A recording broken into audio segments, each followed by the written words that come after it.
l'aube de la civilisation dans le bassin occidental de la Méditerranée. Imaginez-vous sur les rivages rocheux du bassin occidental de la Méditerranée, il y a 5000 ans. Il n'y a pas de ville animée, pas de rues bondées, même pas un début de Rome, juste l'infini bleu de la mer, le vent qui murmure à travers les oliveraies et des villages éparpillés qui tirent leur vie de la terre. On pourrait penser que cet endroit est vide, silencieux, presque oublié, mais c'était tout sauf ça. C'était le décor où certaines des civilisations les plus fascinantes et résilientes de l'histoire commençaient à prendre forme. Commençons par la géographie, car elle comptait plus qu'on ne le croit. Le bassin occidental de la Méditerranée n'est pas juste un étroit ruban d'eau, c'est un carrefour. À l'est, la péninsule italienne s'élève de la mer, avec ses collines, ses rivières et ses plaines fertiles. À l'ouest, des îles comme la Sardaigne, la Corse et les Baléares se dressent telles des sentinelles sur les vagues. Et au sud, l'Afrique du Nord se déploie entre plaines côtières fertiles et marges désertiques hostiles. C'est un lieu où le commerce pouvait prospérer, les idées circuler et les cultures se rencontraient, et elles se rencontraient. Bien avant Rome, des peuples maîtrisèrent déjà ce paysage. Sur la péninsule italienne, les premières communautés formaient des villages, expérimentaient l'agriculture et apprenaient à domestiquer les animaux. Ils ne se contentaient pas de survivre, déconstruisaient lentement les bases de la vie urbaine. Des cultures comme le blé et l'orge, ainsi que la vigne et l'olivier, devenaient essentielles pour la survie et le commerce. Et à propos du commerce, même à cette époque, les gens échangeaient non seulement des biens, mais aussi du savoir. De nouveaux outils, des techniques et même des histoires circulaient d'un village à l'autre. Au nord et à l'ouest, les Celtes se répandaient à travers l'Europe, apportant un rythme de vie complètement différent. Leurs villages étaient souvent moins denses, mais tout aussi organisés. Imaginez des forts sur les hauteurs, des palissades en bois et des communautés liées par le sang et la loyauté. Ils étaient à la fois guerriers et agriculteurs, conteurs et artisans. Leur travail des métaux, surtout le bronze puis le fer, révèle un sens du design et de l'habileté très sophistiqué. On peut dire qu'ils façonnaient le monde d'une manière à la fois pratique et artistique. Pendant ce temps, de l'autre côté de la Méditerranée, dans ce qui est aujourd'hui la Tunisie, les graines de Carthage étaient semées. Fondée par des commerçants phéniciens, cette ville n'était pas juste un centre urbain, c'était un carrefour de commerce et de culture. Dès le départ, Carthage voyait arriver des navires chargés d'étain, d'or et de produits exotiques venus de tout le bassin méditerranéen. Ces marchands n'étaient pas seulement là pour vendre, ils échangeaient idées, croyances religieuses et stratégies politiques. On peut presque imaginer les quais animés par les cris de commerçants parlant des dizaines de langues, l'air chargé d'épices, de sel et de l'odeur de la mer. L'un des aspects les plus fascinants de cette période est la manière dont ces civilisations différentes, séparées par la géographie et la culture, commençaient à forger une identité méditerranéenne commune. Les Étrusques, par exemple, expérimentaient les cités-États, les tombes monumentales et les rituels religieux complexes. Leur influence se retrouvera plus tard dans la culture romaine, mais à ce moment-là, ils écrivaient encore leur propre histoire en bronze, pierre et argile. De l'autre côté des Alpes, les traditions orales et le savoir-faire des Celtes se répandaient rapidement, laissant leur empreinte sur tout, des outils aux bijoux, en passant par les premières monnaies. Et à Carthage, le mélange de cultures phéniciennes, africaines et locales créait une société unique, capable de survivre et de prospérer dans un environnement difficile. Ce qui relie tous ces fils, c'est ce sentiment de possibilité infinie. Il y avait une énergie particulière dans ces premières civilisations, un mélange d'instinct de survie, de curiosité et d'ambition. Les villages devenaient des villes, les routes commerciales s'étendaient et les idées circulaient plus vite que jamais. Les gens apprenaient non seulement à vivre de la terre, mais à la façonner, à communiquer sur de longues distances et à laisser derrière eux quelque chose qui compte. Alors, quand vous pensez au bassin occidental de la Méditerranée avant Rome, ne l'imaginez pas vide. Imaginez un mosaïque de cultures, chacune en train d'expérimenter, commercer, se battre et rêver. Le décor était planté et les acteurs prêts. Plus tard, Rome s'élèvera et dominera la scène, mais elle n'est pas apparue de nulle part. Elle est née de ce monde vibrant, chaotique et infiniment créatif. Et c'est ce qui rend cette période si fascinante. On voit le moment précis où l'histoire des civilisations de cette région commence vraiment. Carthage, le comptoir phénicien devenu empire. Imaginez la côte de l'Afrique du Nord il y a plus de 3000 ans. Les vagues se brisent sur des rivages rocheux. Les vents salés apportent l'odeur de la mer, et au loin, un petit établissement de marchands et de marins commence à se développer. C'était Carthage, un comptoir phénicien qui allait devenir l'une des villes les plus puissantes de la Méditerranée antique. Ce qui avait commencé comme un simple poste de commerce se transforma en un centre de commerce, d'innovation et d'influence rivalisant avec les plus grands empires de l'époque. Les origines de Carthage viennent des Phéniciens, navigateurs de la Méditerranée orientale ayant maîtrisé le commerce et la navigation. Ils établissaient des colonies le long des côtes et Carthage, dans l'actuelle Tunisie, devint rapidement la perle de leur réseau.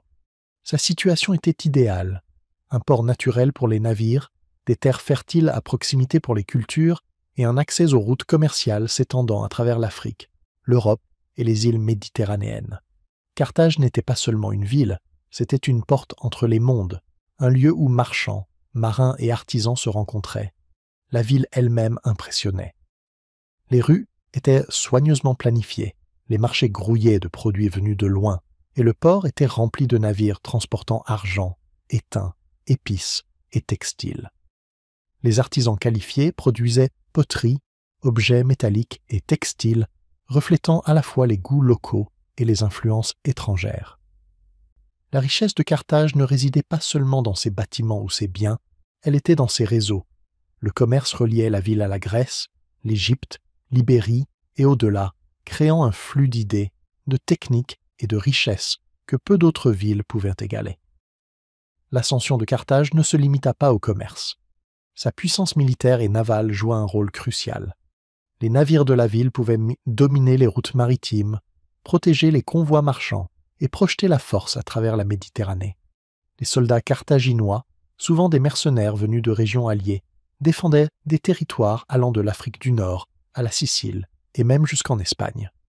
La stratégie, la discipline et la connaissance de la mer donnaient à Carthage un avantage qui lui permit de prospérer dans un monde compétitif. La vie politique à Carthage était complexe. Des famistes de marchands fortunés exerçaient une influence significative, guidant souvent les décisions concernant le commerce, les campagnes militaires et les alliances. Magistrats et conseils travaillaient à maintenir un équilibre parmi l'élite, tandis que des assemblées de citoyens pouvaient être consultés pour les questions importantes. Contrairement aux monarchies, le pouvoir à Carthage était partagé et négocié, donnant à la ville souplesse et résilience en période de crise. La religion et le rituel étaient intégrés à la vie quotidienne et à l'identité publique de la ville.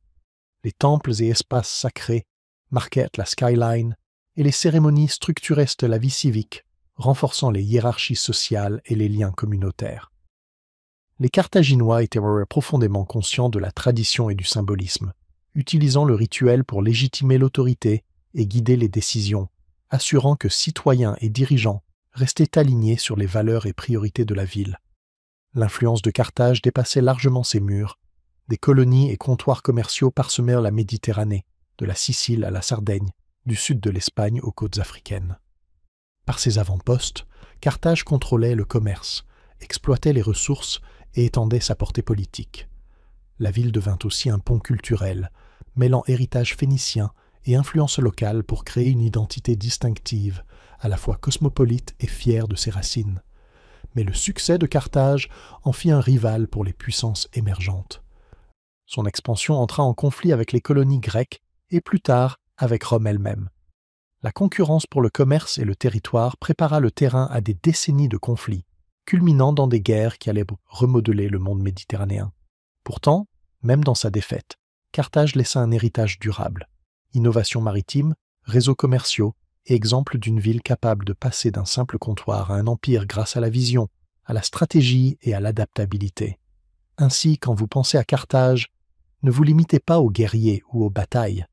Imaginez une ville vivante, peuplée de marchands, d'artisans et de marins, des rues animées par le commerce, des ports remplis de navires, et une culture mêlant innovation, tradition et ambition.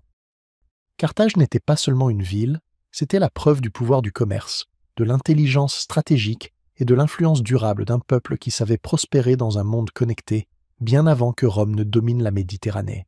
Commerce, richesse et mer. Fermez les yeux et imaginez-vous sur un quai carthaginois animé il y a 3000 ans. Les navires grincent sous le poids des cargaisons, les marins crient des instructions, et l'odeur du sel, du poisson et des marchandises exotiques emplit l'air. Pour Carthage, la mer n'était pas juste un décor, c'était le cœur de la ville, l'autoroute qui la reliait au monde méditerranéen et alimentait son ascension. Le commerce définissait Carthage à tous les niveaux. Les marchands de la ville étaient de fins navigateurs, transportant de l'argent d'Espagne, de l'étain de Grande-Bretagne, du blé de Sicile et des produits de luxe de la Méditerranée orientale. Chaque cargaison n'était pas qu'un échange commercial, c'était un fil tissant Carthage dans un vaste réseau de villes, culture et économie. La connaissance des vents, des marées et des courants donnait un avantage aux marins carthaginois, tandis que leur port était conçu pour accueillir des flottes capables de rivaliser avec n'importe quel autre en Méditerranée. La richesse circulait à travers ces réseaux comme l'eau. La prospérité de Carthage ne se limitait pas à un palais, elle se voyait partout, dans les marchés, les ateliers et même les rues. Les artisans transformaient les métaux bruts en épées et bijoux. Les potiers façonnèrent des amphores pour le commerce, et les marchands négociaient des affaires pouvant durer des semaines ou des mois. L'élite investissait dans les travaux publics, les fortifications et les temples, non seulement pour afficher son statut, mais pour renforcer son contrôle et maintenir l'économie florissante. La mer façonnait aussi la culture. Les marchands et marins carthaginois interagissaient avec Grecs, Étrusques, Ibères et Égyptiens, absorbant idées, technologies et styles artistiques. Cet échange enrichissait l'identité de Carthage, créant une ville cosmopolite mais distincte. L'héritage phénicien fournissait les bases, mais le contact avec d'autres peuples élargissait les horizons, donnant à la ville un mélange unique de pragmatisme, créativité et adaptabilité. Le commerce n'était pas seulement une question de biens, c'était une question de stratégie. Carthage utilisait sa puissance maritime pour contrôler les routes, protéger ses alliés et étendre son influence. Ports et colonies servaient de points de contrôle, de centres de ressources et de relais culturels. Les navires n'étaient pas que des véhicules, ils étaient des instruments de diplomatie et de pouvoir, permettant à Carthage d'étendre sa portée bien au-delà des côtes africaines. Parallèlement, l'économie reposait sur des travailleurs qualifiés, des marchands et des administrateurs, montrant que pouvoir et richesse étaient indissociables de l'organisation et de l'expertise. La richesse favorisait également l'innovation. Les ingénieurs concevaient des ports pouvant accueillir des centaines de navires, tandis que les artisans fabriquaient outils et armes pour soutenir le commerce et la défense. L'urbanisme de Carthage répondait à la fois à des besoins pratiques et au désir d'impressionner visiteurs et habitants. Les rues étaient tracées avec précision, les marchés prospéraient et les bâtiments monumentaux reflétaient ambition et prospérité. Cette combinaison de succès commercial, de compétences techniques et de planification stratégique faisait de Carthage un modèle d'urbanisme.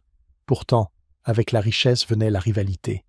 La domination de Carthage sur les routes commerciales et les ressources méditerranéennes attirait l'attention de voisins puissants, dont les colonies grecques et plus tard Rome. La compétition pour le commerce et le territoire mènerait à des guerres, testant la résilience de la ville.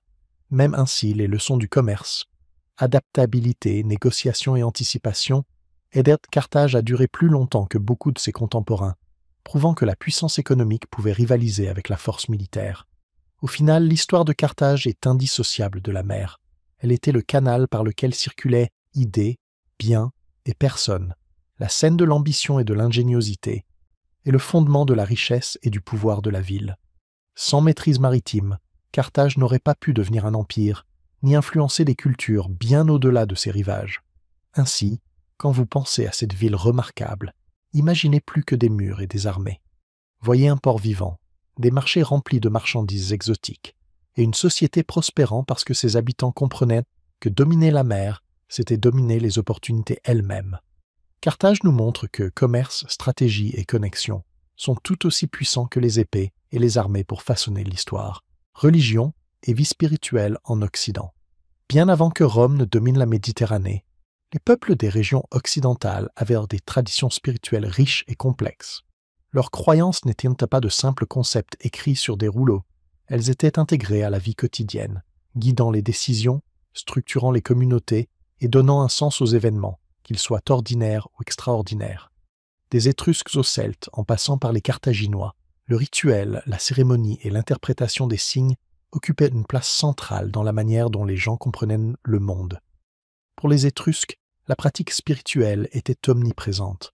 Les prêtres, appelés haruspices, étaient spécialisés dans la lecture des signes dans la nature et lors des rituels pour conseiller dirigeants et citoyens. Les éclairs, le vol des oiseaux et les motifs observés pendant les sacrifices étaient considérés comme des messages sur l'avenir ou des indications pour les décisions importantes. Les temples et espaces sacrés marquaient l'horizon, mais le rituel ne se limitait pas à ces structures. Il traversait la vie quotidienne, les cérémonies familiales et les fêtes publiques, donnant structure et légitimité à l'ordre social et politique. Les Celtes avaient une approche différente, mais le principe restait similaire. Les forces invisibles de la nature et les rythmes du monde étaient interprétés et respectés. Les druides agissaient comme enseignants, juges et chefs de rituels, préservant histoires orales, lois et mythes. Les festivals marquaient les changements de saison, les récoltes et les étapes importantes de la communauté. Ils renforçaient la cohésion sociale, offraient des occasions de montrer habileté et courage et rappelaient à chacun sa place dans un monde plus vaste et ordonné. La pratique spirituelle n'était pas séparée de la vie, elle était la vie elle-même, imbriquée dans le travail, la famille et la société. À Carthage, la pratique cérémonielle structura également la société. Les rituels publics légitimaient l'autorité, célébraient les réussites et maintenaient les hiérarchies sociales. Les prêtres guidaient cérémonies civiles et privées, veillant au respect des traditions et coutumes. Comme leurs voisins occidentaux, les Carthaginois considéraient la pratique spirituelle essentielle à la stabilité et à la prospérité, influençant les décisions commerciales, diplomatiques et militaires. Dans toutes ces cultures, le rituel et l'observance spirituelle avaient de plusieurs fonctions. Ils étaient des outils de communication entre les dirigeants et l'ordre universel, entre les vivants et la mémoire des ancêtres. Ils étaient des instruments de cohésion, renforçant l'identité familiale, clanique ou citadine. Et ils étaient des guides, aidant les sociétés à naviguer dans l'incertitude, les conflits et les changements. Sans ces pratiques, la structure des premières civilisations aurait été beaucoup plus fragile. Ce qui est remarquable, c'est à quel point ces traditions étaient intégrées. Vie quotidienne, politique, art et commerce portaient toute la trace de la conscience spirituelle. Cérémonies et festivals étaient autant sociaux que rituels, mêlant célébration, éducation et guidance morale. Les dirigeants tiraient leur autorité non seulement de la richesse ou de la force, mais aussi du respect de la tradition et de leur capacité à interpréter correctement les signes. Les gens ordinaires participaient, observaient et apprenaient maintenant le rythme de la vie communautaire. Même avec l'essor et la chute des empires, l'héritage de ces pratiques spirituelles occidentales persista. Rome absorba beaucoup de ces traditions, adaptant rituels et cérémonies à ses propres besoins civiques et culturels. L'accent mis sur l'ordre, la légitimité et la cohésion sociale par le rituel se perpétua, montrant à quel point ces pratiques étaient profondément ancrées dans la formation de la civilisation occidentale. Ainsi, quand nous pensons à l'Occident avant Rome, n'imaginez pas seulement des armées, des villes ou du commerce. Imaginez un monde vivant de cérémonies, d'interprétations et de vie spirituelle partagée.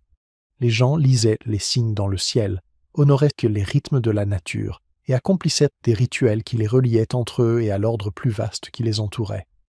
Dans ce monde, croyances et pratiques étaient indissociables de la vie quotidienne, guidant les choix, façonnant la société et laissant une empreinte durable dans l'histoire. Conflits et alliances celtiques. Imaginez les collines ondulantes de l'Europe de l'âge du fer, où forêts et rivières se mêlent et où des villages parsèment le paysage. La vie n'était ni calme ni prévisible. Les territoires changeaient, les ressources étaient disputées et le pouvoir se mesurait autant par l'habileté que par la stratégie.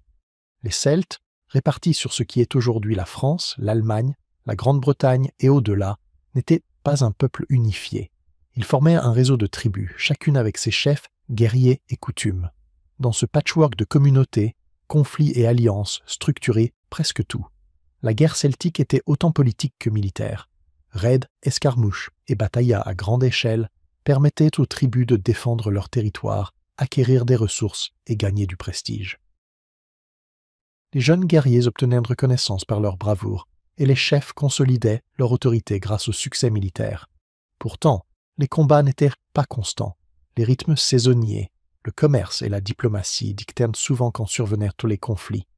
Les batailles étaient des occasions de démontrer habileté, honneur et loyauté, mais elles étaient aussi des décisions calculées, influencées par alliances, rivalité et stratégie à long terme.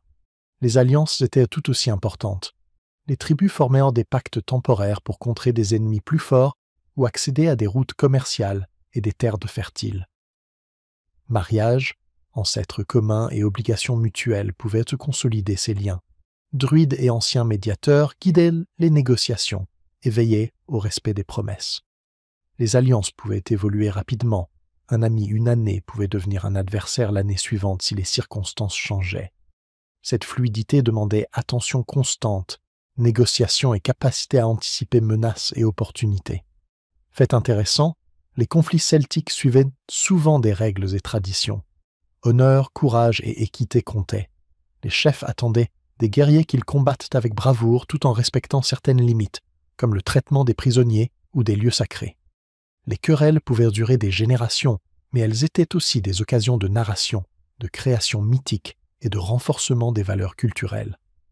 Les batailles étaient à la fois pratiques et symboliques, laissant un héritage dans l'histoire orale et la représentation artistique. Des boucliers décorés aux chants épiques. Le commerce et les échanges culturels compliquèrent parfois les relations, en interagissant avec les civilisations voisines, romains, grecs et étrusques. Les tribus acquéraient de nouvelles armes, tactiques et connaissances. Ces contacts externes pouvaient renforcer la position d'une tribu, rendant certaines alliances plus souhaitables ou les conflits plus dangereux. Les Celtes étaient adaptatifs, intégrant des idées étrangères tout en préservant leur identité sociale et culturelle distincte. Malgré les conflits fréquents, un sentiment d'interconnexion traversait l'Europe celtique. Racines linguistiques communes, motifs artistiques et pratiques spirituelles créaient un cadre culturel partagé. Les guerriers de régions différentes reconnaissaient les coutumes et codes des autres, même en opposition. Les alliances pouvaient s'étendre sur des centaines de kilomètres, et connaître le comportement des tribus lointaines était crucial pour stratégie et diplomatie. En fin de compte, conflits et alliances celtiques concernèrent survie, influence et identité. La guerre était un outil, mais la négociation, le mariage et le rituel l'étaient tout autant. Les communautés apprenaient à équilibrer agressivité et diplomatie, indépendance et coopération, tradition et innovation. Ces dynamiques aidèrent les sociétés celtiques à perdurer pendant des siècles, même lorsque de puissants voisins comme Rome commencèrent à empiéter sur leur territoire. Ainsi, quand on pense aux Celtes, n'imaginez pas le chaos ou les batailles sans fin. Voyez plutôt un réseau complexe de relations, où stratégie, loyauté et réputation comptaient autant que bravoure. Les conflits testaient la force, les alliances étendaient l'influence, et tous contribuaient à façonner une société adaptative, résiliente et remarquablement sophistiquée. L'histoire des Celtes n'est pas seulement celle de la guerre, c'est celle de l'équilibre, de la connexion et de l'art de naviguer dans un monde peuplé d'amis et d'adversaires. Carthage et les peuples autochtones. Imaginez la côte nord-africaine, alors que Carthage commence à devenir une puissance méditerranéenne majeure. Les plaines fertiles s'étendent vers l'intérieur, des rivières serpentent à travers le paysage et des communautés dispersées de paysans, éleveurs et groupes tribaux vivent de la terre. Pour ces peuples locaux, la vie avait ses propres rythmes, règles et modes d'organisation sociale. Puis arrive Carthage, une ville animée de commerçants, marins et colons, apportant richesse, ambition et influence qui allaient remodeler la région. La rencontre de ces mondes fut rarement simple. Carthage avait besoin de terres, de ressources et de sécurité pour soutenir ses réseaux commerciaux en expansion. Cela l'a mis en contact, et parfois en conflit, avec les tribus autochtones. Certaines interactions furent coopératives. Accords commerciaux, travail partagé et alliances permettaient des bénéfices pour les deux parties. Les communautés locales fournissaient au grain, bétail et main-d'œuvre, tandis que Carthage offrait produits manufacturés, outils et accès à des marchés plus larges. La connaissance des rivières, montagnes et du climat local se transmettait, rendant ces partenariats précieux pour la survie et le profit. Mais toutes les rencontres n'étaient pas pacifiques. Quand Carthage cherchait à étendre son influence à l'intérieur des terres ou à contrôler des points stratégiques, des affrontements pouvaient éclater. Les groupes autochtones résistaient à la perte d'autonomie, à la défense de leurs terres ou à l'ingérence dans leurs pratiques traditionnelles.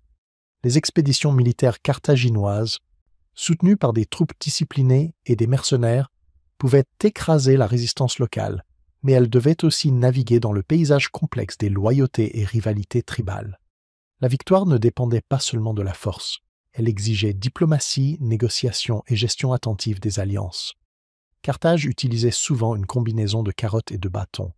Les tribus coopératives étaient récompensées par des opportunités commerciales, protection ou incorporation dans la sphère d'influence carthaginoise.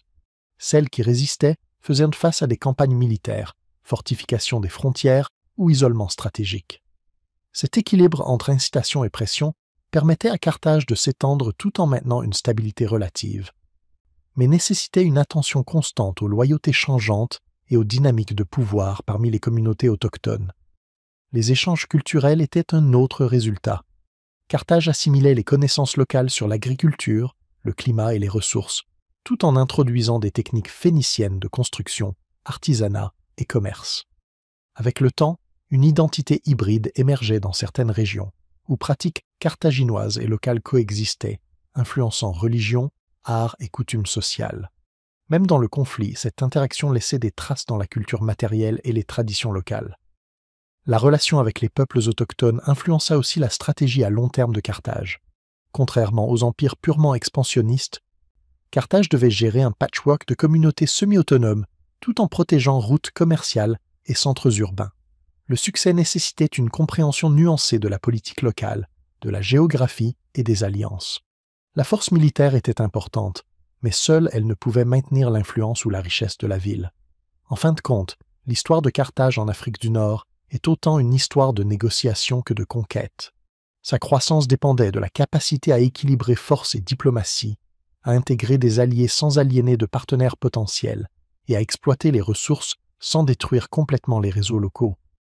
Cette interaction délicate façonna la résilience de la ville en faisant une puissance dominante pendant des siècles et influençant ses interactions avec d'autres civilisations méditerranéennes.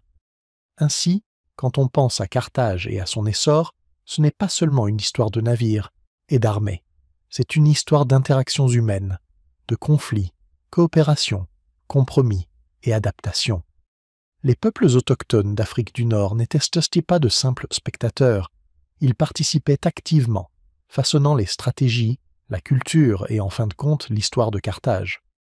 Le succès de la ville était indissociable de sa capacité à naviguer dans ces relations complexes. Innovation et technologie. Imaginez-vous dans un atelier étrusque ancien, une forge celtique ou un port carthaginois. Autour de vous, les outils s'entrechoquent, les roues tournent et les mains transforment les matériaux en objets à la fois utiles et beaux. L'innovation et la technologie n'étaient non pas des idées abstraites dans ces sociétés, elles faisaient partie de la vie quotidienne, soutenant le commerce, la défense, l'agriculture et l'art. Les peuples de la Méditerranée occidentale expérimentaient, s'adaptaient et amélioraient sans cesse, posant les bases des civilisations à venir. Les Étrusques étaient des maîtres en ingénierie et en urbanisme. Ils creusaient routes, ponts et systèmes de drainage dans des paysages vallonnés, garantissant que les villes fonctionnent efficacement et résistent aux inondations. Leurs temples et bâtiments publics démontraient à la fois compétence et style, alliant utilité et grandeur. Le travail du bronze était très avancé, des outils et armes aux sculptures raffinées. Même les pratiques funéraires nécessitaient un savoir-faire technique, les tombes étant soigneusement construites et décorées pour durer des siècles. Ces innovations montraient non seulement l'habileté technique, mais renforçaient aussi la hiérarchie sociale et l'identité culturelle. Les Celtes, de leur côté, étaient des pionniers en métallurgie et en fortification. Le travail du fer leur permettait de produire des épées, des boucliers et des outils agricoles plus solides, leur donnant un avantage à la fois en guerre et en agriculture. Les oppidums, souvent construits sur des terrains élevés, combinaient stratégie défensive et ingéniosité technique. Des designs complexes, des fossés et des remparts offraient cette protection tout en témoignant d'une connaissance approfondie du terrain et des techniques de construction. Même la vie quotidienne bénéficiait de l'innovation. Chars à roues, charrues et outils amélioraient l'efficacité dans l'agriculture et l'artisanat, reflétant une intelligence pratique intimement liée à la survie et à la vie communautaire. Carthage brillait par sa technologie maritime et sa logistique commerciale. Ces constructeurs de navires concevaient des bateaux capables de longs voyages, transportant de lourdes cargaisons tout en restant maniables en combat. Les ports et quais étaient conçus pour accueillir des centaines de navires, permettant un chargement et un déchargement rapides. Les poids, mesures et registres standardisés permettaient aux marchands de travailler efficacement à travers la Méditerranée. Les innovations n'étaient pas seulement techniques, elles étaient stratégiques, permettant à Carthage de dominer les routes maritimes, protéger le commerce et projeter sa puissance bien au-delà des côtes africaines. Dans ces trois cultures, l'innovation était étroitement liée à la nécessité. Les défis environnementaux, les pressions militaires et les ambitions économiques stimulaient l'expérimentation. Les outils, techniques et savoirs se diffusaient par le commerce et les interactions, créant un cercle vertueux où de nouvelles idées étaient testées, adaptées et partagées. C'était un monde où la résolution pratique des problèmes et la pensée créative allaient de pair, produisant des solutions à la fois fonctionnelles et culturellement significatives. La technologie façonnait aussi l'identité sociale. Posséder des outils, des armes ou des objets fabriqués de haute qualité signalait statut et compétences. Les travaux publics, des ponts au temple, étaient des expressions de fierté civique et d'autorité politique.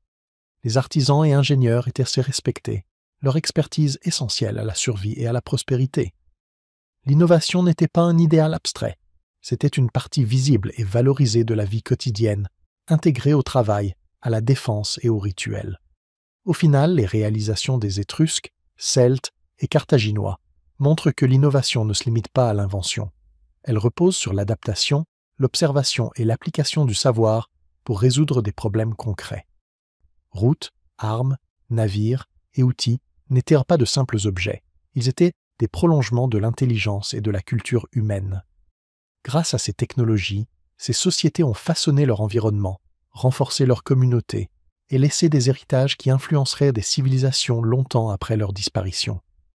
Alors, lorsque nous pensons à la Méditerranée occidentale avant Rome, imaginez un monde vivant de créativité, d'expérimentation et de maîtrise technique. L'innovation était partout, des ateliers aux champs de bataille, des champs aux ports, et elle définissait la manière dont les gens vivaient, travaillaient et prospéraient dans un monde complexe et interconnecté. Contact, interculturel. Imaginez la Méditerranée occidentale comme un carrefour animé bien avant que Rome n'accède à la domination. Les navires glissaient le long des côtes, les rivières transportèrent les marchandises vers l'intérieur des terres, et marchands, artisans et voyageurs circulaient entre villes, villages et ports. Les Étrusques, Celtes et Carthaginois n'étaient pas des peuples isolés. Ils vivaient dans un monde défini par l'échange, la connexion et l'influence. Les contacts interculturels façonnaient la technologie, l'art, la politique et la vie quotidienne, créant une riche tapisserie d'interactions qui a laissé une empreinte durable sur l'histoire. Les Étrusques étaient des maîtres de l'adaptation. Par le commerce avec les Grecs, les Phéniciens et les peuples italiques voisins, ils importaient idées, métaux et styles artistiques, tout en préservant leur identité propre. La poterie grecque, par exemple, était précieuse et souvent réinterprétée, inspirant les artisans locaux à expérimenter formes, couleurs et motifs. Les métaux venus de régions lointaines alimentèrent la fabrication d'outils, d'armes et d'objets cérémoniels, permettant aux villes étrusques de prospérer économiquement et culturellement. Ces échanges influencèrent également la religion, l'architecture et la gouvernance, offrant plus tard à Rome un modèle à suivre. Pour les Celtes, le contact était plus sporadique, mais tout aussi transformateur. Marchands et voyageurs introduisaient de nouveaux métaux, techniques et idées venant de la Méditerranée et de l'Europe du Nord. Le travail du fer, les designs d'armes et les motifs artistiques circulaient sur de longues distances, franchissant les frontières tribales. Les artisans celtes adaptaient ces influences à leur propre style, créant bijoux raffinés, boucliers décorés et objets cérémoniels, reflétant à la fois tradition locale et éléments empruntés. Même en période de conflit, le savoir circulait. Les tribus apprenaient tactiques, méthodes de fortification et stratégies organisationnelles les unes des autres, renforçant la résilience à travers les régions. Carthage, en tant qu'empire maritime, dépendait des connexions pour sa survie et son expansion. Ces marchands atteignaient toute la Méditerranée, échangeant céréales, métaux, textiles et produits de luxe avec la Grèce, l'Égypte, l'Ibérie et au-delà.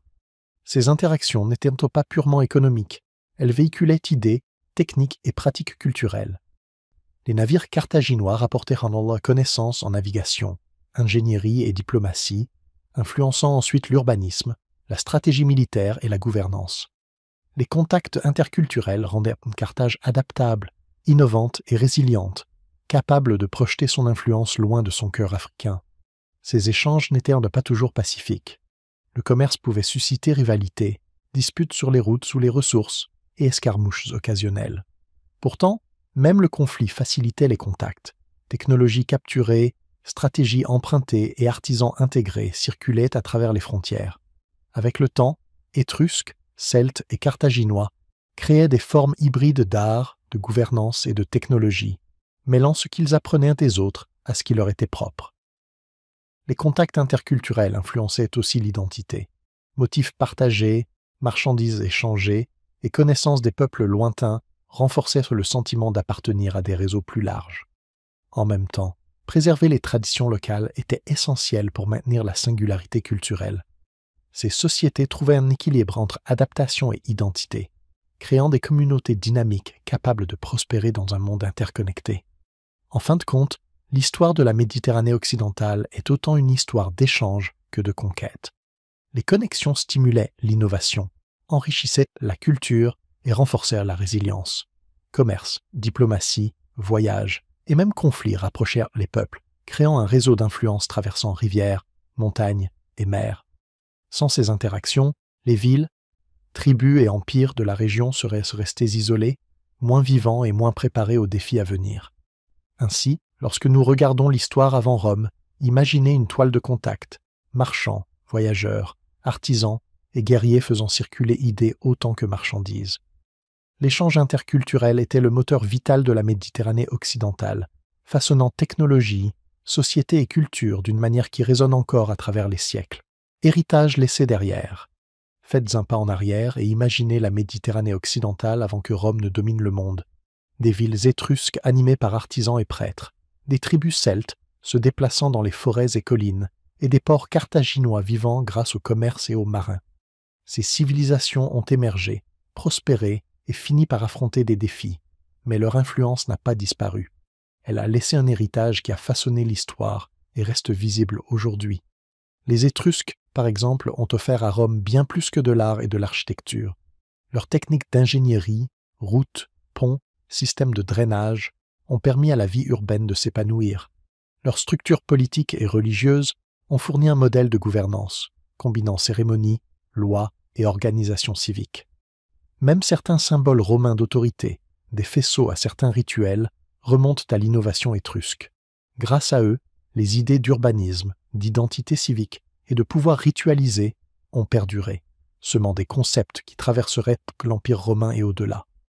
Les Celtes ont laissé une empreinte différente. Bien qu'ils n'aient jamais été unifiés sous une seule bannière, leur artisanat, leur structure sociale et leur tradition orale ont influencé le tissu culturel de l'Europe. Techniques de travail du métal, motifs complexes et pratiques narratives se sont transmises à travers les générations.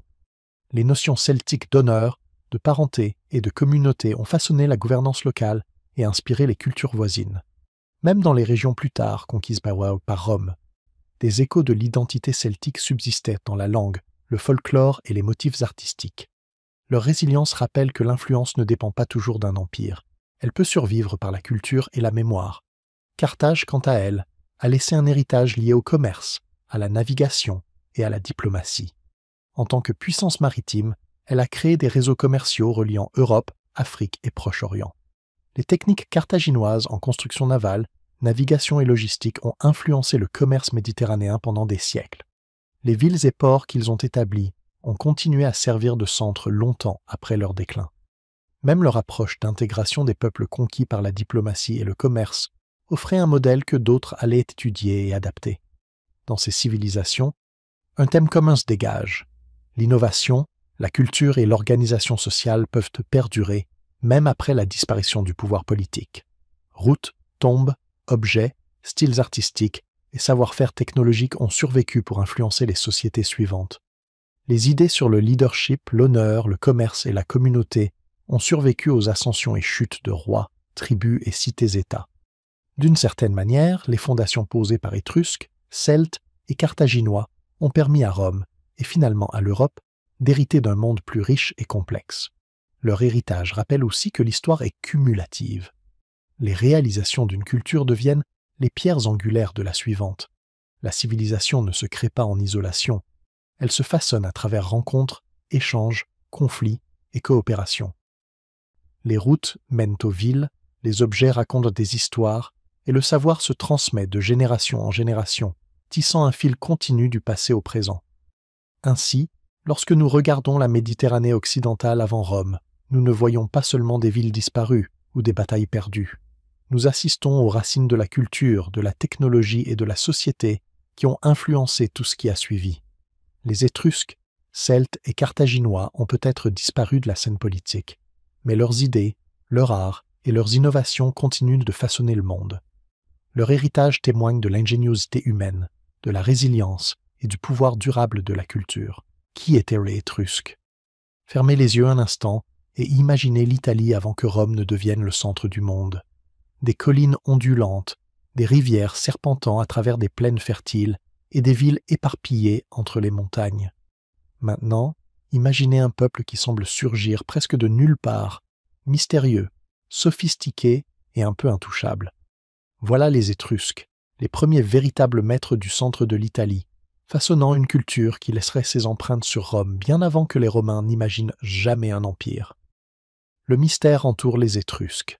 Les historiens débattent encore de leurs origines. Certains disent qu'ils ont migré de l'Est, peut-être d'Anatolie. D'autres pensent qu'ils étaient locaux, issus naturellement des communautés déjà présentes en Italie. Quelle que soit la vérité, au premier millénaire avant Rome, les Étrusques étaient de solidement établis. Leurs villes, comme Tarquinia, Véïse et Cerveteri, étaient des centres animés de commerce, de cérémonies et d'art.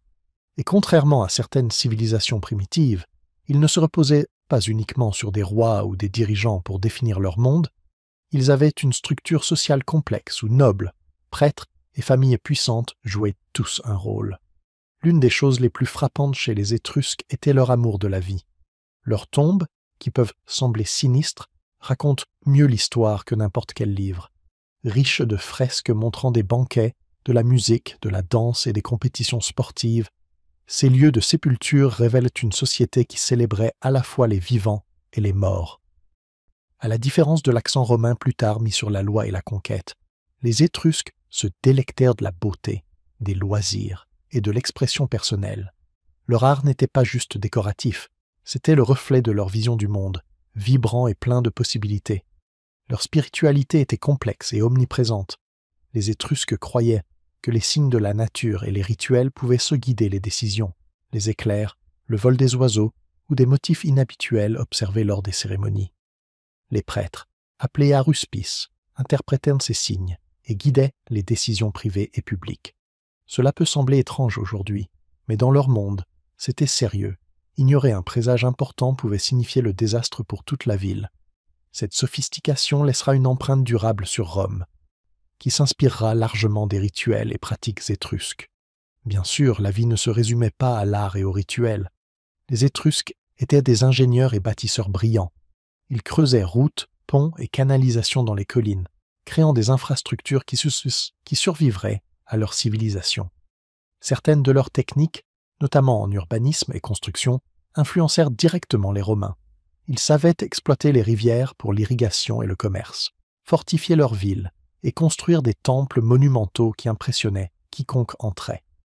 Imaginez pénétrer dans une ville étrusque, des rues organisées avec précision, des marchés animés et de grands bâtiments publics dominant le paysage. Ça devait être impressionnant. Le commerce était un autre pilier de leur succès. Situés entre les riches terres du Nord et les routes maritimes méditerranéennes, les Étrusques devinrent des commerçants experts, transportant métaux, poteries et biens de luxe à travers la région. Ils côtoyaient Grecs, Phéniciens et autres peuples, absorbant idées, styles et technologies tout en gardant une identité distincte. Ce mélange d'ouverture et de fierté culturelle les rendait à la fois influents et résilients. Mais malgré toute cette sophistication, les Étrusques ne restèrent pas éternellement une puissance dominante. Leurs villes finirent par subir la pression de peuples voisins, notamment les Romains, en pleine ascension. Pourtant, même en déclin, leur influence perdura. Les rois romains empruntèrent leurs rituels, leur urbanisme et certaines de leurs idées politiques. D'une certaine manière, les premiers pas de Rome furent guidés par la main invisible des Étrusques, façonnant une civilisation qui allait changer le monde. Alors, qui étaient les Étrusques? Ils étaient artistes, ingénieurs, commerçants et savants. Ils étaient le cœur battant de l'Italie avant Rome, plein d'énergie, de mystère et de vie. Ils nous rappellent que l'histoire ne se résume pas aux empires et aux batailles. Elle parle des gens, de la culture et des choix qui façonnent des régions entières pendant des siècles. Et si vous pensez que leur histoire s'achève avec leur disparition, souvenez-vous, les échos des Étrusques ont continué à vivre, guidant discrètement l'essor de la civilisation qui finirait par dominer la Méditerranée. Ville de pierre et de bronze. Imaginez ceci. Vous marchez à travers un paysage de collines et de vallées dans le centre de l'Italie, bien avant que Rome ne s'élève. L'air vibre du bruit des marteaux, des conversations des marchands et des odeurs de bois brûlé et de pain tout juste sortis du four. Éparpillées sur la terre se trouvent des villes à la fois anciennes et étonnamment modernes, des villes étrusques, bâties en pierre et en bronze, animées par la vie, l'ambition et un sentiment discret de permanence. Ces villes n'apparaissaient pas du jour au lendemain. Chacune grandissait lentement, façonnée par des familles, des clans et des artisans qui avaient appris à travailler avec la terre et ses ressources. Tarquinia, Veïs, Cerveteri, des noms qui semblent lointains aujourd'hui, étaient autrefois des centres bouillonnants de commerce, de culture et de gouvernance. À la différence des rues rectilignes des villes romaines plus tardives, les villes étrusques suivaient souvent les courbes du terrain, longeant les collines ou les rivières. Mais derrière cette disposition organique se cachait une logique. Les routes reliaient les quartiers, les murs protégeaient la ville, et les espaces publics offraient aux habitants un lieu pour se rassembler, commercer et célébrer. L'un des traits les plus impressionnants de ces villes était leur construction. La pierre n'était pas seulement un matériau, c'était une déclaration. Les murailles s'élevaient à des hauteurs impressionnantes, protégeant les habitants et signalant la force aux étrangers. Les ponts et systèmes de drainage étaient soigneusement conçus, montrant que ces premiers habitants n'étaient pas que des rêveurs, ils étaient aussi des solveurs de problèmes. Le bronze jouait lui aussi un rôle majeur. Des outils aux armes, des objets décoratifs aux objets rituels. Le bronze symbolisait richesse et savoir-faire. En parcourant une ville étrusque, on voyait le bronze briller dans les marchés, captant la lumière sur les manches de couteaux, le bord des chaudrons et les bijoux sophistiqués de l'élite. À l'intérieur de la vie était étonnamment dynamique. Les marchés bourdonnaient de marchands vendant grains, poteries, textiles et métaux. Les artisans travaillaient dans de petits ateliers, martelant, tissant et sculptant, transmettant leur savoir-faire de génération en génération. Et partout, les signes de la religion et des rituels rappelaient aux habitants que le divin n'était jamais loin. Les temples et sanctuaires étaient souvent placés au cœur de la ville ou à des points stratégiques, rappel constant que les Étrusques vivèrent dans un monde où le spirituel et le pratique étaient liés. Il est facile d'oublier que ces villes n'étaient pas isolées. Les routes commerciales s'étendaient bien au-delà des murailles, reliant les Étrusques aux Grecs, aux Phéniciens et même aux Celtes du Nord. Le bronze, l'ivoire et la poterie fine circulaient sur ces chemins, tout comme les idées, les styles artistiques et les concepts religieux. Les Étrusques ne construisaient pas seulement pour eux-mêmes, ils construisaient un réseau, une civilisation en dialogue avec le monde méditerranéen. Et puis, il y a l'aspect social de la vie urbaine. La société étrusque pouvait être hiérarchisée, mais elle n'était pas rigide. Les familles de l'élite dominèrent la politique et la religion, mais artisans, marchands et agriculteurs jouaient tous un rôle essentiel. Les rassemblements publics, les festivals et les jeux remplissèrent la ville d'énergie. Les banquets dans les grandes maisons reflétaient ce que l'on voyait dans les fresques funéraires, musique, danse, festins et rires. La vie dans ces villes n'était pas seulement une question de survie, c'était une question de communauté, d'expression et d'identité. Un aspect fascinant de la ville étrusque est sa préfiguration de Rome. Routes reliant les quartiers, espaces publics conçus pour se rassembler, bâtiments monumentaux impressionnants. Ces éléments seraient plus tard adoptés et amplifiés par les urbanistes romains. À bien des égards, la ville étrusque était un prototype, montrant que la vie urbaine pouvait être complexe, belle et durable, bien avant que Rome ne s'impose dans l'histoire. Alors, quand vous pensez aux Étrusques, ne vous limitez pas à leur tombe ou à leur art. Imaginez des villes vivantes de pierre et de bronze, des rues résonnant de pas et de voix, des marchés parfumés d'épices et de pains frais, et des habitants confiants dans leur savoir-faire, leur culture et leur place dans le monde. Ces villes n'étaient pas de simples établissements, elles étaient des déclarations audacieuses. La civilisation pouvait prospérer ici, bien avant que Rome ne rêve d'un empire. Rois, nobles et rituels. Imaginez entrer dans une ville étrusque à l'aube. De la fumée s'élève des fours, les marchands préparent leurs étals, et quelque part au cœur de la ville, le bruit du bronze résonne dans une forge. Mais au-dessus de cette agitation quotidienne, il y a un autre niveau, un rythme de pouvoir, de tradition et de cérémonie qui structure chaque aspect de la vie. Les Étrusques ne se contentaient pas de vivre, ils exécutaient une danse délicate entre rois, nobles et rituels. Au sommet de la pyramide sociale se tenaient les rois, ou parfois des dirigeants qui agissaient comme des rois. Contrairement aux monarques absolus que l'on imagine souvent, le pouvoir des rois étrusques était équilibré par les familles nobles et les prêtres, influents à la fois en politique et dans les affaires cérémonielles. Ces dirigeants n'étaient non pas que des administrateurs, ils servaient aussi d'intermédiaires entre la ville et l'ordre plus vaste de la tradition. Les décisions sur la guerre, les alliances et la gestion de la ville étaient profondément liées aux rituels, et ignorer les coutumes appropriées pouvait être désastreux. Quant aux nobles, ces familles n'étaient pas simplement riches, elles étaient des piliers culturels. Elles possédaient des terres, finançaient des cérémonies et commandaient l'art et l'architecture qui définissaient la ville. Banquets, tombes et travaux publics n'étaient pas que des symboles de statut. C'étaient des outils pour affirmer l'influence et maintenir la cohésion sociale. Imaginez une famille noble organisant un festin, des vases en bronze brillant à la lueur des torches, des musiciens jouant du luth et des danseurs parcourant la salle, pendant que les prêtres accomplissent des cérémonies pour honorer la tradition. Pouvoir et rituel n'étaient même pas séparés, ils coulaient ensemble, créant un cadre compris de tous. La pratique cérémonielle était au cœur de la société étrusque. Les prêtres, appelés aruspices, étaient spécialisés dans l'interprétation des signes, notamment à partir des entrailles d'animaux sacrifiés. La foudre, le vol des oiseaux et même les phénomènes météorologiques inhabituels étaient considérés comme des indicateurs importants pour les décisions.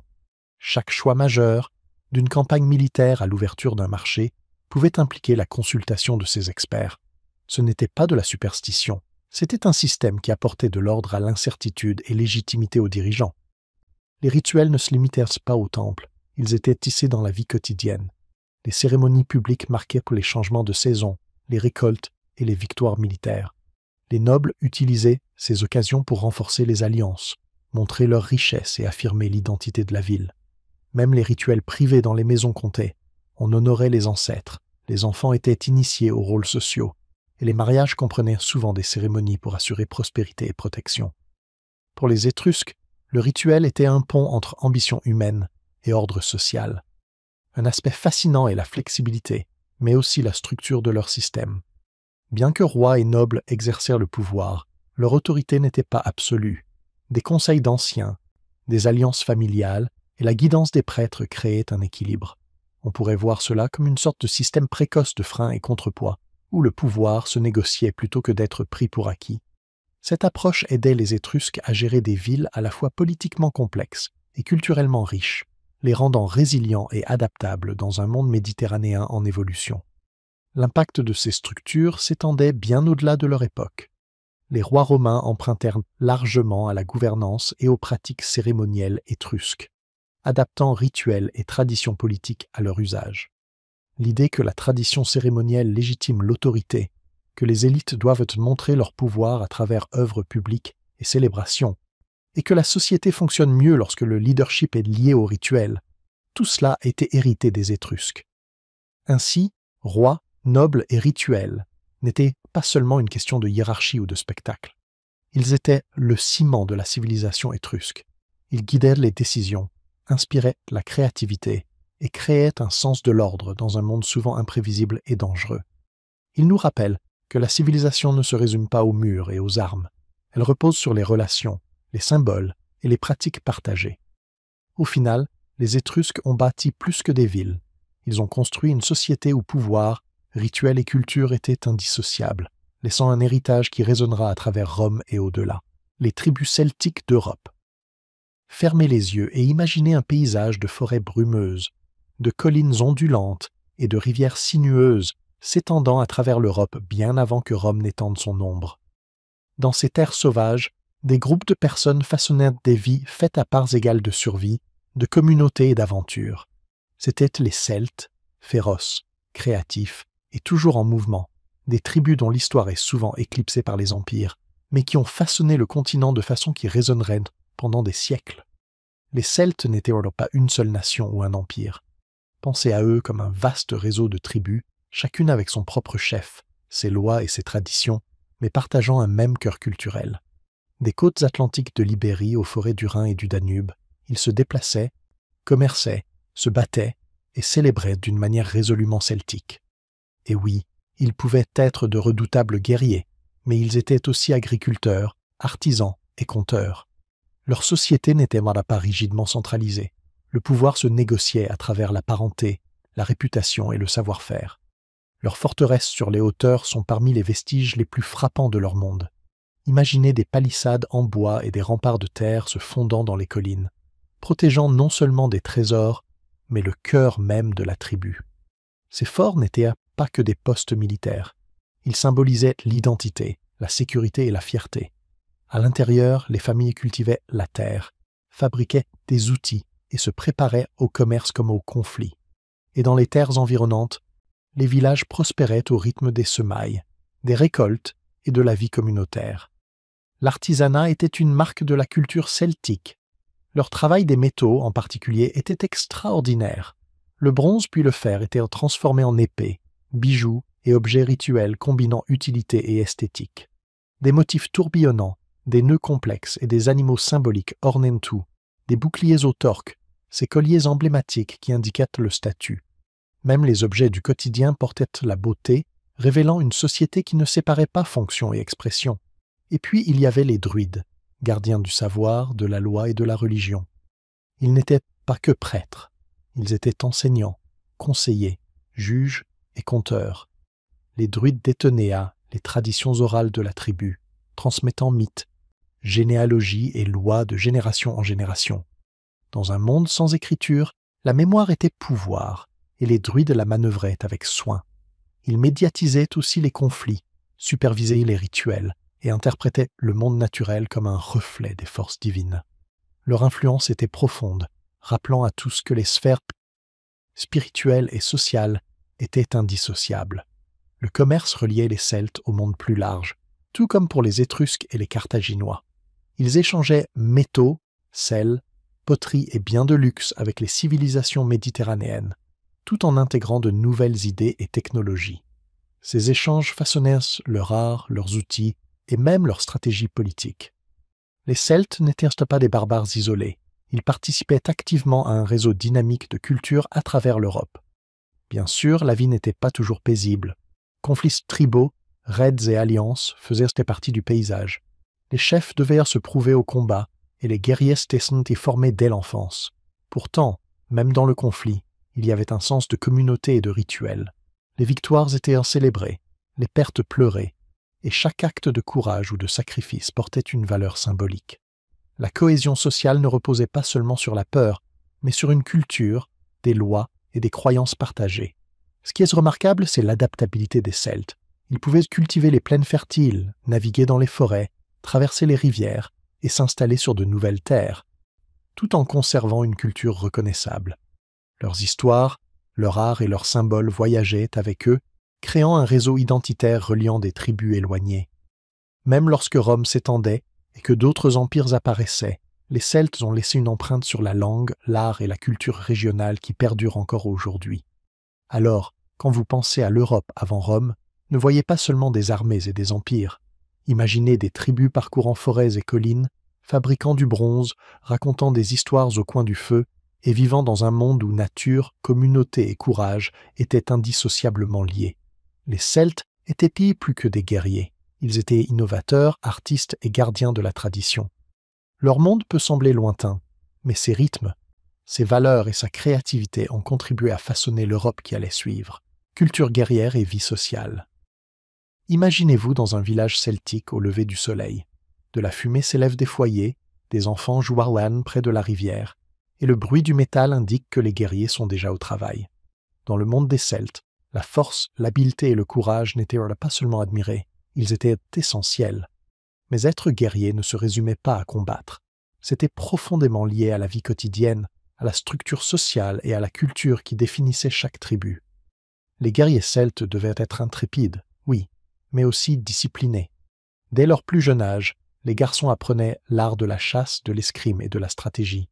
Ils s'entraînaient non seulement pour protéger leur famille et leur territoire, mais aussi pour gagner honneur et statut au sein de la tribu.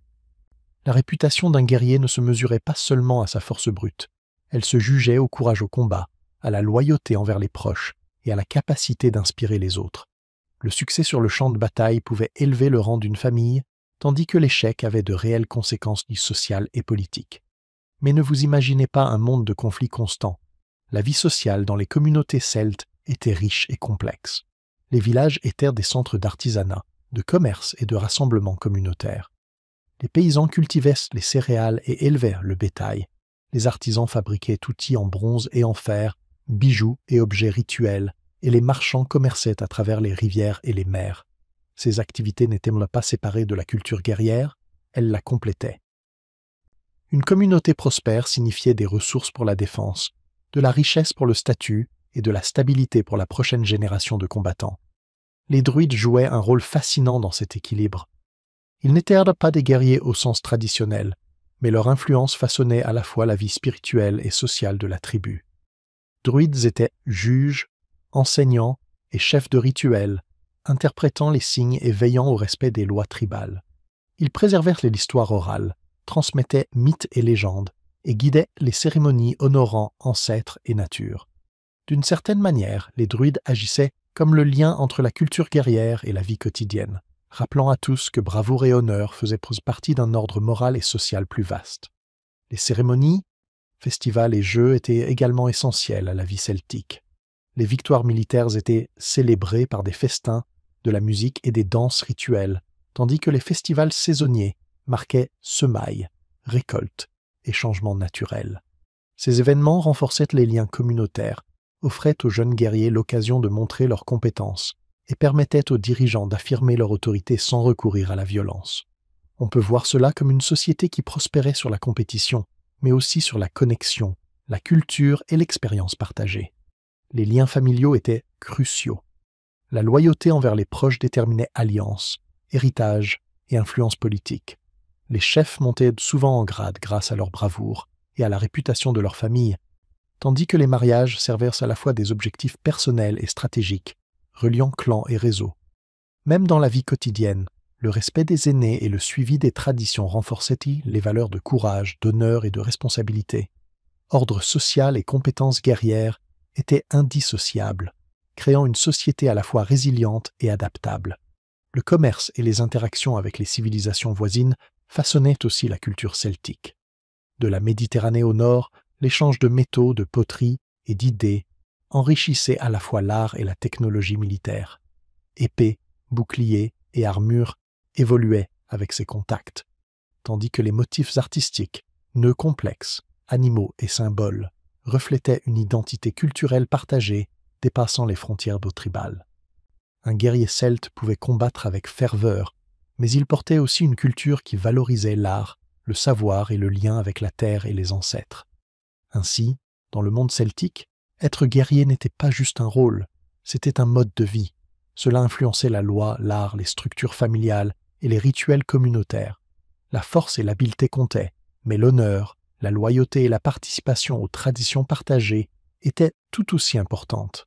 Chaque bataille, festin ou cérémonie renforçait les valeurs qui maintenaient la cohésion et l'adaptabilité des tribus. Et même si Rome allait finalement éclipser une grande partie de l'Europe celtique, les rythmes de leur culture guerrière et de leur vie sociale laissèrent des traces dans l'art, les mythes et les traditions qui résonnent encore aujourd'hui. En résumé, les Celtes nous rappellent que la force n'est pas que physique, elle est sociale, culturelle et morale, tissée dans la vie quotidienne, célébrée dans les rituels et transmise de génération en génération, bien avant que des empires comme Rome ne dominent la scène. Art, symbole et identité. Entrez dans une ville étrusque ou celtique ancienne, ou promenez-vous le long d'un port carthaginois, et une chose frappe immédiatement, le langage visuel des habitants. L'art était partout, pas seulement comme décoration, mais comme moyen de communiquer, de célébrer et de définir qui ils étaient. Des bijoux finement travaillés à l'architecture monumentale, des tombes peintes aux reliefs sculptés, les symboles formaient l'identité et racontaient des histoires que les mots seuls ne pouvaient transmettre. Pour les Étrusques, l'art reflétait la vie elle-même. Les tombes, par exemple, n'étaient pas de simples lieux de repos. Elles étaient des scènes représentant les activités quotidiennes, cérémonies, banquets et célébrations. Fresques et sculptures montrent musiciens, danseurs, chasseurs et guerriers, donnant un aperçu vivant de ce qui importait à ces peuples. L'art était aussi politique. Les nobles commandèrent des œuvres pour affirmer leur statut, commémorer des exploits et montrer leur richesse, créant une hiérarchie visuelle qui renforçait l'ordre social. Chaque courbe, couleur et image avait du sens, reliant les vivants aux ancêtres et aux valeurs de la communauté. Les symboles avaient autant d'importance. Animaux, motifs abstraits et scènes mythiques apparaissèrent sur poteries, objets métalliques et bijoux, souvent avec des significations multiples. Un motif pouvait représenter le courage, la fertilité, la protection ou la lignée. Dans toute l'Europe celtique, entrelacs complexes, spirales et représentations animales n'étaient-ce pas que décoratifs. Ils exprimaient l'identité, l'appartenance et la mémoire culturelle partagée. Porter ou afficher ces symboles déclarait qui l'on était, d'où l'on venait et ce que l'on valorisait. Carthage aussi utilisait l'art et les symboles pour se définir. Relief, stèles et architecture combinaient tradition phénicienne et innovation locale, créant un langage visuel distinct. Les monuments publics exprimaient pouvoir, prestige et identité civique, tandis que les styles importés de Grèce, d'Égypte et d'autres cultures méditerranéennes étaient adaptés au goût carthaginois. L'art était un pont entre tradition et innovation, identité locale et connexion plus large, dirigeants et citoyens. Mais l'art ne se limitait pas aux élites. Les objets du quotidien portaient aussi une charge symbolique. Outils, récipients et ornements personnels comportèrent souvent des motifs indiquant profession, fidélité ou statut. Même les pièces de monnaie, bien que petites, servaient à diffuser images et messages à travers les réseaux commerciaux.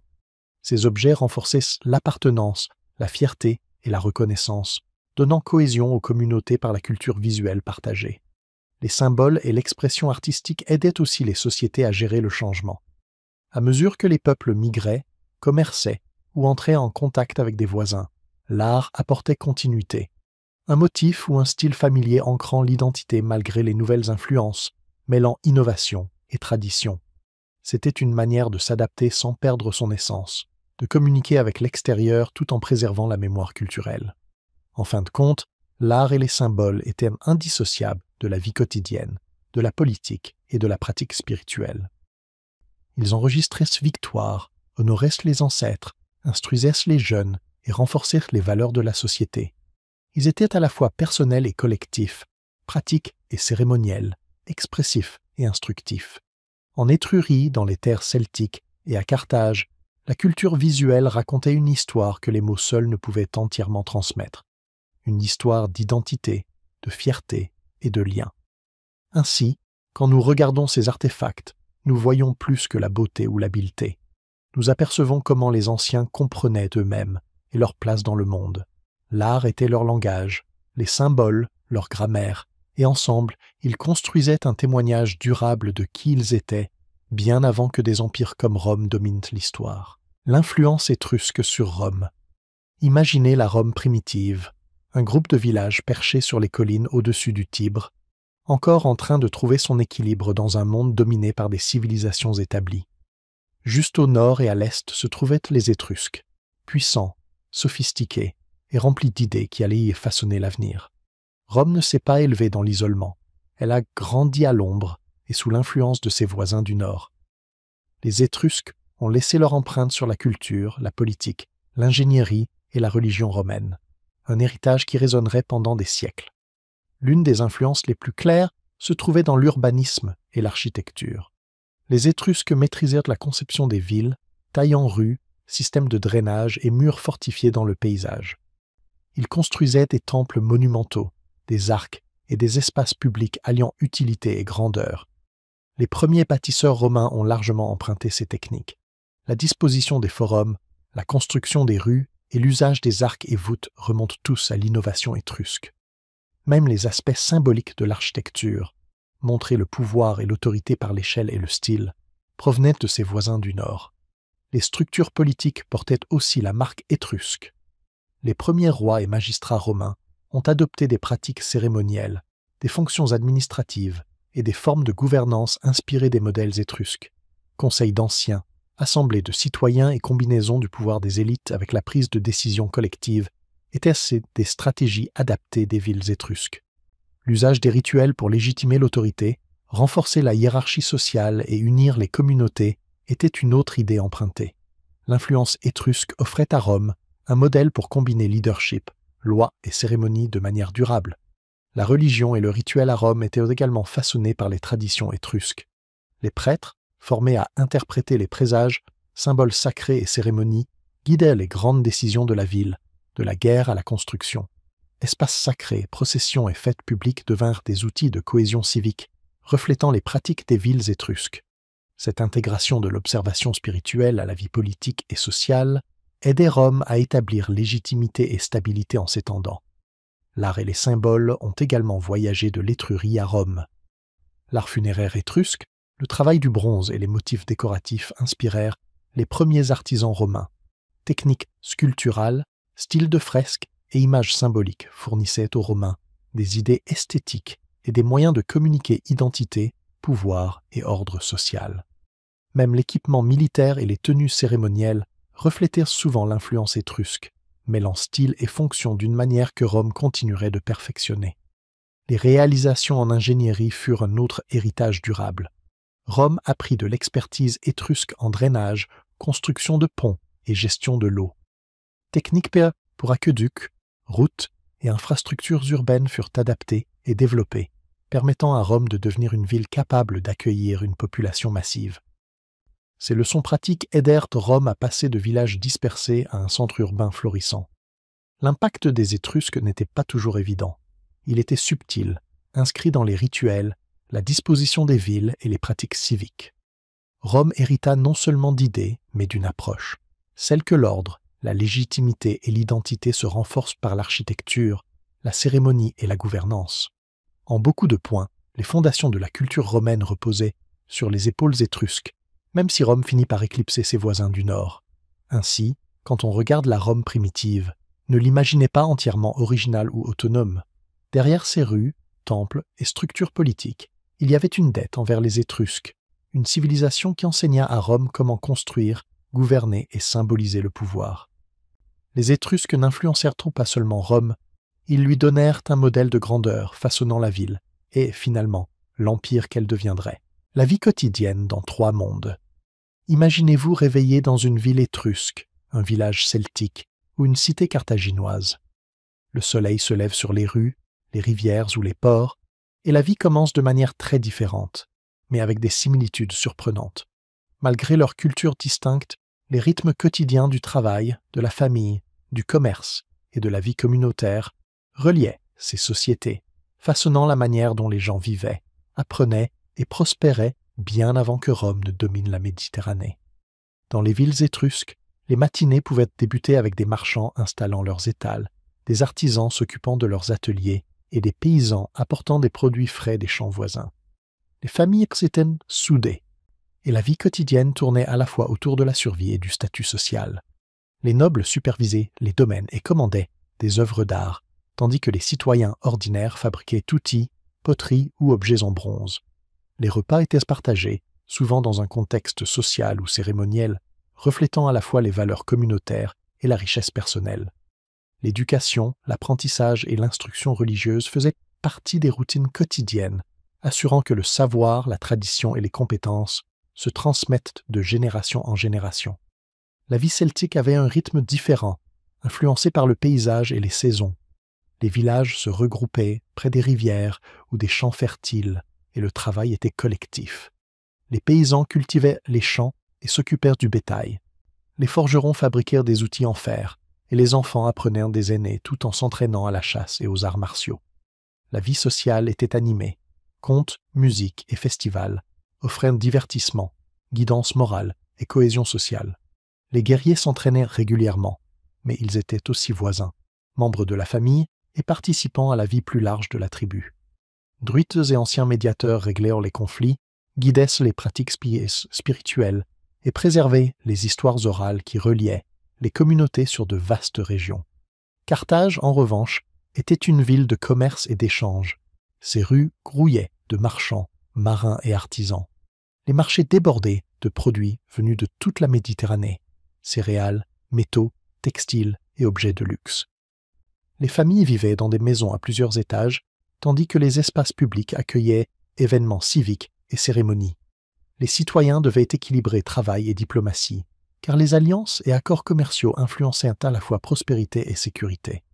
L'éducation et l'apprentissage préparaient les jeunes au métier du commerce, de l'administration et de la navigation, garantissant la solidité des systèmes économiques et sociaux de la cité. Malgré ces différences, la vie quotidienne dans ces trois mondes partageait des points communs. La familla et les liens de parenté étaient centraux, influençant responsabilité, héritage et alliance. Le travail n'était pas purement individuel, il reliait les communautés, assurait la survie et renforçait les structures sociales. Les rituels et cérémonies ponctuèrent les routines ordinaires, apportant sens, guidance et continuité. Même les loisirs et célébrations avaient des fonctions pratiques et sociales, renforçant l'identité et transmettant des valeurs aux jeunes. Les interactions avec les voisins, le commerce et les conflits occasionnels influençaient aussi la vie quotidienne. Étrusques, Celtes et Carthaginois adaptaient technologie, style artistique et stratégie des autres, mêlant innovation et tradition. Ces échanges enrichissaient la culture matérielle, renforçaient les économies et créaient un sentiment de connexion entre régions, même au milieu de tensions politiques ou militaires. Au final, la vie quotidienne dans ces trois mondes reposait sur un équilibre: survie et expression, travail et cérémonie, individualité et communauté. Les gens vivaient, apprenaient, célébraient et luttaient d'une manière qui reflétait leur environnement, leurs ressources et leur structure sociale, créant des sociétés résilientes, adaptables et culturellement riches. Alors, lorsque nous pensons à la Méditerranée occidentale avant Rome, ne vous limitez pas aux rois, guerriers ou cités. Imaginez les rythmes de la vie quotidienne, des enfants jouant au bord des rivières, des artisans façonnant des outils, des marchands négociant des affaires, et des communautés se réunissant pour travailler et célébrer. Ces moments ordinaires révèlent la complexité, l'ingéniosité et l'humanité extraordinaire des civilisations qui ont posé les bases du monde à venir. Pratiques funéraires et croyances sur l'au-delà. Parcourez une nécropole étrusque, un tumulus celtique ou un cimetière carthaginois, et vous remarquerez immédiatement quelque chose de frappant. La mort n'était ni cachée ni ignorée. Elle était reconnue, honorée et soigneusement intégrée à la culture des vivants. Les pratiques funéraires de ces sociétés révèlent non seulement des croyances sur ce qui suit la vie, mais aussi la structure sociale, les valeurs et l'identité. Les Étrusques considéraient la mort comme une continuation de la vie. Les tombes étaient élaborées, conçues pour refléter les maisons avec des chambres, du mobilier et des décorations. Des fresques sur les murs représentaient des banquets, de la musique et des activités quotidiennes, suggérant que la vie après la mort reflétait le monde laissé derrière soi.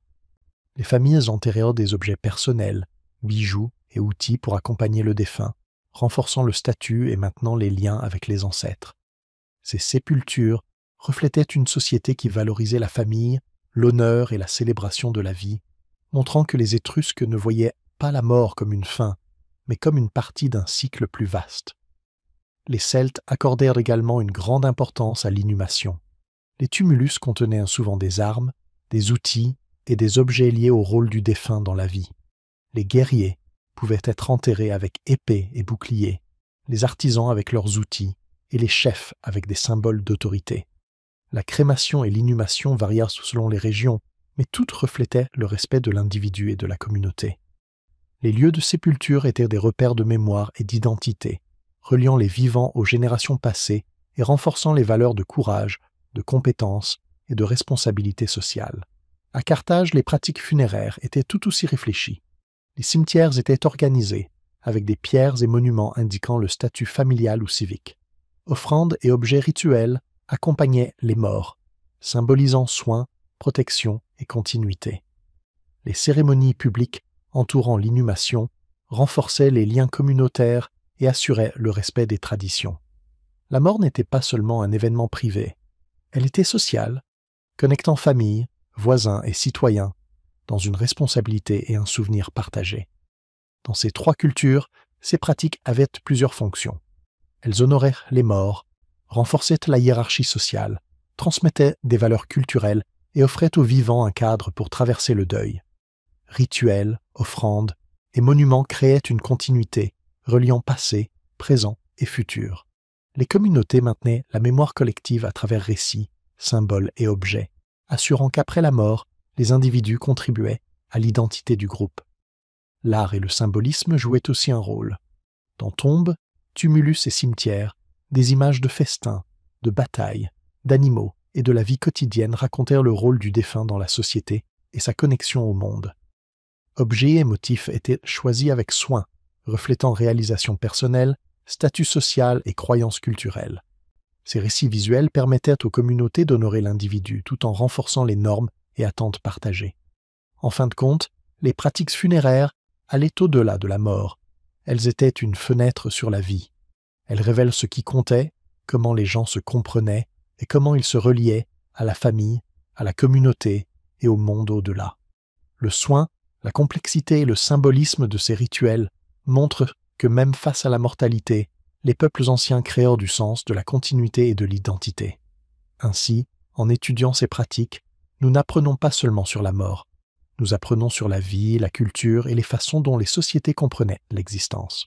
Étrusques, Celtes et Carthaginois nous rappellent qu'au cœur de l'inévitable, l'ingéniosité, le respect et la créativité humaine façonnaient en des rituels qui perduraient à travers les générations, laissant une empreinte durable dans l'histoire. Conquête et résistance. Imaginez la Méditerranée occidentale dans les siècles précédant l'essor de Rome. Un patchwork de villes, tribus et territoires, chacun avec sa propre identité, ses ambitions et ses stratégies de survie. Ici, la conquête ne se limitait pas aux armées. Il s'agissait aussi d'influence, de ressources et de prestige. Et partout où l'expansion rencontrait des communautés établies, la résistance suivait. Comprendre cette dynamique nous donne un aperçu de la manière dont des civilisations comme les Étrusques, Celtes et Carthaginois naviguaient dans un monde de pouvoir, de diplomatie et de conflits. Pour les Étrusques, la conquête concernait souvent les établissements voisins. Leurs villes étaient politiquement sophistiquées et les alliances pouvaient changer rapidement. Les dirigeants combinaient force militaire et négociation, cherchant à intégrer les communautés sous influence sans destruction inutile. Le succès ne se mesurait pas seulement par le territoire, il dépendait de la loyauté, du commerce et de l'intégration des peuples conquis dans les réseaux sociaux et rituels. Lorsque la résistance surgissait, elle était affrontée stratégiquement, parfois par la force, parfois par des mariages, traités ou cérémonies publiques renforçant liens et légitimité. Les Celtes, en revanche, étaient moins centralisés, ce qui rendait à la fois la conquête et la résistance très dynamiques. Les tribus menaient fréquemment des raids ou défendaient leur territoire, mais la domination à long terme était rare. Les alliances pouvaient évoluer selon les circonstances, et les communautés combinaient agressivité et diplomatie. Les jeunes guerriers se distinguaient au combat, mais les dirigeants comptaient sur la négociation, la médiation des druides et les normes culturelles partagées pour gérer les conflits. La résistance n'était pas seulement défensive, elle pouvait aussi être opportuniste, les tribus exploitant les rivalités pour protéger leur autonomie ou étendre leur influence. Carthage offre une autre perspective. En tant que puissance maritime, son expansion reposait sur le commerce, la richesse et le contrôle stratégique des ports et des ressources. La conquête impliquait à la fois action militaire et domination économique. Les peuples autochtones côtiers ou de l'intérieur résistaient parfois, défendant terres, ressources ou pratiques traditionnelles.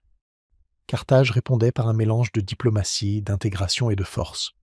Les tribus coopérantes recevaient des avantages commerciaux ou une reconnaissance politique. Celles qui résistaient faisaient face à des campagnes ou à l'isolement, Cette combinaison de stratégies permettait à Carthage de maintenir son influence sans guerre constante, même si le conflit restait toujours possible. Dans ces trois cultures, conquête et résistance étaient étroitement liées à l'identité et à la survie. Les dirigeants devaient juger quand combattre, quand négocier, et comment maintenir l'autorité sur des populations diverses. Les communautés résistaient non seulement pour des raisons pratiques, terre, ressources, sécurité, mais aussi pour préserver tradition, autonomie et honneur. Les batailles, raids et campagnes étaient autant une question de réputation et de statut moral que de territoire. L'innovation et l'adaptation jouaient également un rôle. Étrusques, Celtes et Carthaginois apprenaient des succès et des échecs de leurs voisins. Armes, fortifications et stratégies évoluaient face à la résistance.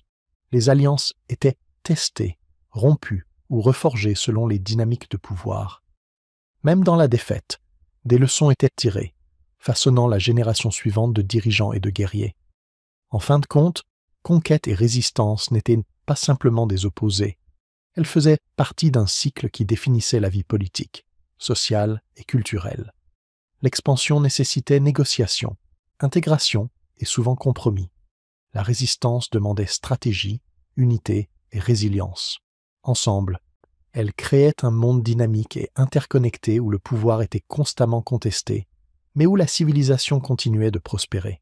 Ainsi, lorsque nous regardons la Méditerranée occidentale avant Rome, imaginez un paysage vivant d'ambition et de défis. Villes et tribus repoussaient les limites, défendaient leurs identités et naviguaient dans un réseau complexe de relations. Conquête et résistance n'étaient pas que des actions militaires. Elles étaient des processus essentiels par lesquels les communautés survivaient, s'adaptaient et laissaient des héritages qui allaient façonner l'avenir. Le monde au bord de la domination romaine. Imaginez-vous sur les rives de la Méditerranée dans les siècles précédant l'ascension incontestée de Rome. L'air vibre du bruit du commerce, du bourdonnement des villages et de la tension des territoires sur le qui-vive. Les villes étrusques brillent encore de bronze et de marbre. Les tribus celtes parcourent aux forêts et collines, et les ports carthaginois fourmillent de marchands et de marins. Chacune de ces civilisations prospère à sa manière, mais la scène est prête pour une transformation qui changera tout. L'influence étrusque pulse encore à travers l'Italie centrale. Leurs villes, temples et prouesses d'ingénierie façonnent la vie quotidienne, et leurs rituels et structures sociales servent de modèle pour l'autorité politique. Mais Rome s'élève à proximité, apprenant, observant et absorbant les innovations étrusques. Routes, urbanisme et traditions symboliques sont doucement adoptées, signalant le début d'un changement de pouvoir. Pour les Étrusques, c'est un moment de vigilance prudente, leur domination n'étant plus incontestée. Les Celtes, dispersés à travers l'Europe, préservent leur indépendance grâce à une culture guerrière féroce, des alliances et une grande adaptabilité. Pourtant, même leurs forêts et collines ne sont pas à l'abri des pressions extérieures. Les routes commerciales s'étendent, les puissances voisines avancent, et les conflits avec des États émergents comme Rome ou les royaumes méditerranéens testent leur résilience. Les communautés celtes comptent sur mobilité, cohésion sociale et diplomatie stratégique pour maintenir leur autonomie. Mais elles font de plus en plus partie d'un monde interconnecté où l'influence circule par rivières, mers et routes. Carthage, de son côté, reste un titan maritime. Ses ports et flottes dominent le commerce et sa richesse soutient armée, diplomatie et développement urbain. Mais l'influence croissante de la République romaine menace ce réseau.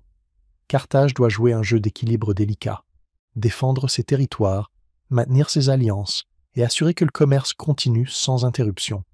Même une petite erreur de calcul pourrait déclencher un conflit dont les répercussions se feraient sentir à travers toute la Méditerranée. C'est un monde vivant d'innovation, d'échanges et de compétition, mais au bord d'une transformation. Réseaux commerciaux, contacts culturels et stratégies militaires s'entrecroisent, créant opportunités et risques pour ceux capables de naviguer ces courants. Diplomatie et négociation sont aussi cruciales que les armes. Connaissance, alliance et adaptabilité deviennent les outils de survie. Chaque ville, tribu et État presse le changement à venir, même si peu en saisissent l'ampleur. La tension est palpable. Empires et cultures ayant prospéré pendant des siècles subissent des pressions inédites. Rome n'est pas encore dominante, mais son influence grandit. Routes tracées, armées entraînées, dirigeants ambitieux, le monde méditerranéen est sur le fil du rasoir, où des civilisations anciennes devront s'adapter, résister ou être absorbé par un nouvel ordre. Au final, le monde au bord de la domination romaine raconte une histoire de continuité et de changement. Étrusques, Celtes et Carthaginois laissent chacun un héritage d'art, de technologie, de culture et d'organisation sociale, mais font face à la montée d'un pouvoir qui redéfinira frontières, commerce et autorité politique. C'est un moment où l'histoire marque une pause, retient son souffle, puis avance vers une Méditerranée façonnée, pour le meilleur ou pour le pire, par Rome. Ainsi, en observant ce monde, nous voyons non seulement les civilisations elles-mêmes, mais aussi la tension, l'ambition et la créativité qui définissent le dernier chapitre, avant que Rome ne prenne le devant de la scène. C'est une histoire de résilience, d'influence et des forces subtiles qui façonnent l'histoire bien avant l'émergence des empires. Et voilà l'histoire méconnue de la Méditerranée occidentale avant Rome. Un monde de villes prospères, de guerriers féroces et de réseaux commerciaux animés, remplis d'innovations, de culture et d'influences qui ont façonné les civilisations à venir. Bien avant que Rome ne domine la Méditerranée, Étrusques, Celtes et Carthaginois construisaient déjà des villes, forgeaient des alliances et laissaient des héritages qui résonneraient pendant des siècles. Si ce voyage dans les mondes oubliés de la Méditerranée occidentale vous a époustouflé, n'oubliez pas de vous abonner, car d'autres chapitres cachés de l'histoire humaine attendent d'être découverts. Activez la cloche pour ne jamais manquer la prochaine histoire. Et je veux savoir ce que vous en pensez. Quelle civilisation vous a le plus surpris? Était-ce le génie d'ingénierie des Étrusques, la culture guerrière des Celtes ou la puissance maritime de Carthage? Partagez vos impressions dans les commentaires. J'adore voir ce qui vous fascine le plus dans le monde antique. Merci d'avoir regardé, restez curieux et continuez d'explorer le passé. Car parfois, l'histoire que nous croyons connaître n'est que le début de l'histoire.